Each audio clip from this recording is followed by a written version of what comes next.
இப்ப பிடிங்க குடுக்க முடியுமா முடியாதா? ஏய் இப்ப வரையா இல்லையா நீ? பிடிச்ச பிடிவாதம் தானே என்னைக்கு மசிஞ்ச.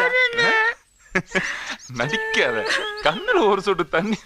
நீங்க ரொம்ப செல்லம் கொடுத்து வச்சிருக்கீங்க. நீங்க ரெண்டு பேருமே ஏன் செல்லம் தான்டா. நீ அல்லாதமா நான் வரேன். அல்லாத இப்ப எங்க போறாரு? அல்லாத இப்ப என்ன இந்த புள்ள கேறதுக்கு காரணமே அவ்வளவுதானே. கொஞ்சம் இரு பாத்துக்கிறேன். சரி கொஞ்சம் படிச்சு தரேன். டேய் வாடா. அப்படியே மேல ஏறு. எது ஏற காய் உரிச்சு கொடுக்கணும்ல. ஓ ரொம்ப செல்லம் கொடுக்குறீங்கன்னு சொன்னோம். இது கொஞ்சம் ஓவர் செல்லம் தான். ஆமா உன்னையும் இப்படி செல்லம் கொடுத்தா வளர்த்தான். ஒழுங்கா உட்கார்றா. டேய் நீ வா அண்ணே. வாடா ஏற மேல. இந்த வந்துட்டேன் அண்ணே. எப்படி ரெண்டு பேரும் மெதுவா. இது கொஞ்சம் பாத்துனே அண்ணே. கொஞ்சடா கிட்டக்கே புடிச்சுக்க. பாத்துடா. மெதுவானே. கொஞ்சம் என்ன? இதடா இட்டுடா. பிடிச்சுக்கோ. அண்ணே எட்டலண்ணே. கொஞ்சம் தாமரை. வா